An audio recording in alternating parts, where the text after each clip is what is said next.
অমিত অন্দাবয়ে চ্যানেলে আপনাদের স্বাগত। আজকে আমি এসেছি দক্ষিণ কলকাতার অন্যতম সুন্দর একটি জায়গা রবীন্দ্র সরোবর লেকে। আগে এই জায়গাটি ঢাকুরিয়া লেক নামেও পরিচিত ছিল। সালটা 1920। Calcutta improvement trust KIT 192 acre জলা জঙ্গলময় জমি অধিগ্রহণ করে। উদ্দেশ্য ছিল এই এলাকাটি বসতিযোগ্য করে তোলা, রাস্তাঘাটের উন্নয়ন, হ্রদ ও উদ্যান গড়ে তোলা। আর ঠিক এই সময় এই হ্রদ খনন করার কাজ শুরু হয় এবং পরিচিত হয় ঢাকুরিয়া লেক নামে। পরে 1958 সালে কেআইটি কর্তৃপক্ষ বিশ্বকবি রবীন্দ্রনাথ ঠাকুরের নামে নামকরণ করে রবীন্দ্র সরোবর লেক।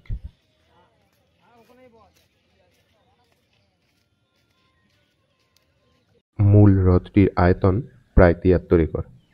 অনেকেই এই হ্রদটিকে কলকাতার ফুসফুসও বলে। বাকি অংশ গাছ দিয়ে ঘেরা। এখানে প্রায় 50-এরও অধিক প্রজাতির গাছ আছে। শীতকালে এই হ্রদে অনেক পরিযায়ী পাখি আসে, তবে বর্তমানে দূষণের কারণে তাদের সংখ্যা অনেকই কমে গেছে।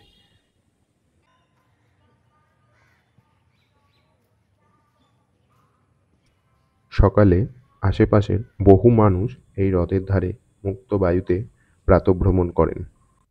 এছাড়াও বিভিন্ন ক্লাব হাউস আছে, তার মধ্যে Calcutta rowing club, Bengal rowing club, Calcutta university rowing club, lake club, এছাড়াও আরও অনেক ক্লাব এই প্রিমিসেসে রয়েছে। এখানে যে বিভিন্ন প্রজাতির গাছ আছে, সেই গাছগুলোর ইতিহাস তার পাশে কিউআর কোড স্ক্যান করলেই আপনারা সহজেই পেয়ে যাবেন। এই এলাকাটির নিয়ারেস্ট রেল স্টেশন হলো নিউ আলিপুর, আর নিয়ারেস্ট মেট্রো স্টেশন হলো রবীন্দ্র সরোবর। এই যে কামানগুলো দেখছেন, এগুলি কি মনে করা হয় সিরাজদৌল্লার আমলের। এই জায়গাটিকে আরও আকর্ষণীয় করে তোলার জন্য কেআইটি কর্তৃপক্ষ এখানে একটি গ্যালারি তৈরি করেছে, যেখানে কলকাতার কিছু পুরস্কারপ্রাপ্ত দুর্গা প্রতিমা সারা বছর সাধারণ মানুষের দেখার জন্য রাখা থাকে। তবে এটি সকাল 10টা থেকে বিকেল 5টা পর্যন্তই খোলা থাকে, আর সমগ্র পার্কটি সকাল 5টা থেকে রাত্রি 8টা পর্যন্ত খোলা থাকে।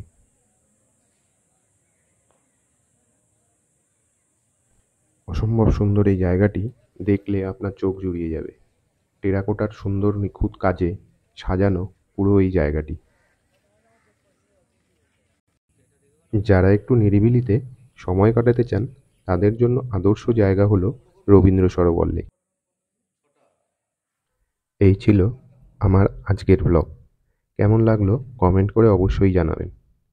আর যদি ভালো লেগে থাকে তাহলে লাইক, শেয়ার আর সাবস্ক্রাইব করতে একদম ভুলবেন না। দেখা হচ্ছে অন্য একটি নতুন ভিডিওতে। ভালো থাকবেন সকলে।